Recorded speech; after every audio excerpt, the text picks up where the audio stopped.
মাতৃৰ পুৰা আৰু কলমটো ল'লে তেতিয়া সেই পুৰা লিখিব পাৰি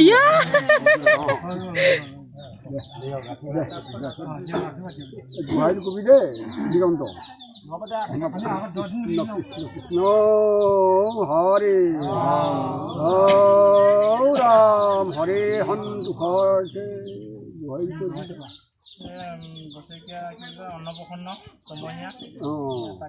ছোৱালীজনীৰ কাৰণে চমৰীয়া বুলি কয় একেবাৰে নতুনকৈ আজি অন্নপ্ৰসন্ন কৃষ্ণ হৰে ৰাম হৰে সন্তোষৰ হে প্ৰভু গুৰুজনা নমো নমো নাৰায়ণ প্ৰসন্ন হৰূপ হৰে কৰিও মায়া নিজান আপোনাৰ মহিমা আপুনি বেকত কৰি গৃহ কৰা পৰিযান কাৰণ কি আজি এই গৃহখনতে হে প্ৰভু গুৰুজনা আপোনাৰ শৰণীয়া পুত্ৰ গৃহতে এগৰাকী কন্যা জন্ম হোৱাত আজি পিতৃ মাতৃ বুকুত যেনেকৈ জিলিকি আছে ঠিক তেনেকৈ জিলিকি থাকিব লাগে আৰু আজি ভকত বৈষ্ণৱ সাক্ষী কৰি তেখেতক ধৰ্মহলিতা জ্বলাই তেখেতক যে অন্ন মুঠি মুখত দিবলৈ লৈছে মোমায়েকে যাতে সেই অন্ন মুঠি খাই সেই যাতে নাতিনী কন্যাগৰাকী যাতে জয় জয় ময়মকে লক্ষীও যাতে দিব লাগে আৰু সৰস্বতী মাতৃও তেখেতৰ পন্থত সৃষ্টি দি পোহৰ তেখেতক অন্নপ্ৰসন কৰিবলৈ আগবাঢ়িছে যাতে অন্নমুঠি অন্নপ্ৰসন কৰি তেখেতক সকলোখিনি বিপদৰ পৰা উদ্ধাৰ কৰি বিধান দিব লাগে আৰু তেখেতেও যাতে যেনেকৈ চন্দ্ৰ সূৰ্য জিলিকি আছে তেনেকৈ পিতৃ মাতৃৰ বুকুত জিলিকি থাকিবলৈ সৰস্বতী মাতৃও কণ্ঠত সৃষ্টি লৈ শিক্ষাই বিদ্যাই সৰস্বতী মাতৃ জয় জয় বুলি মানে আগবঢ়াব লাগে সেই প্ৰাৰ্থনা হৰে ৰাম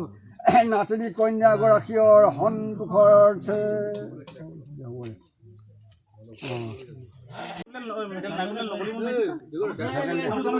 চামুচ আছে চামুচখন লৈ ল এনে চেলেকা দে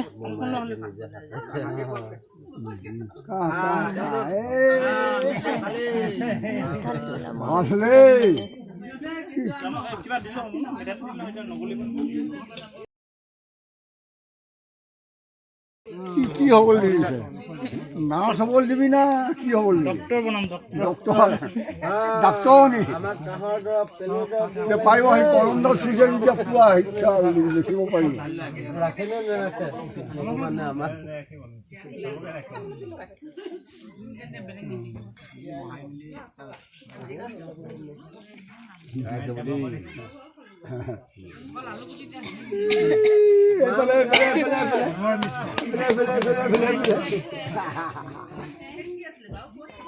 একদম গুৰি কৰিলে ভাতটো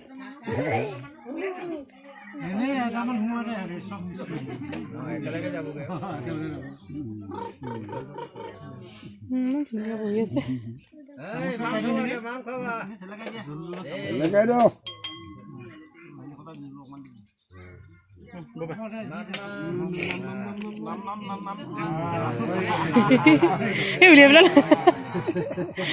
খাবই নাজানো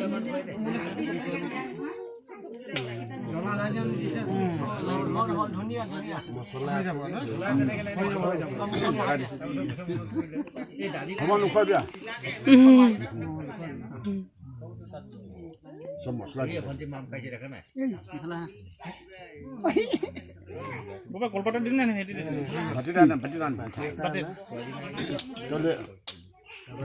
এপাক ঘূৰি দিয়ক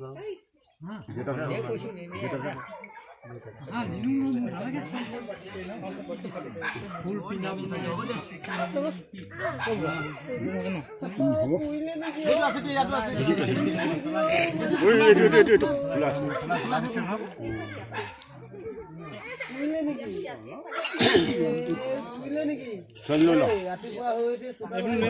No, no, te entiendo. Marca,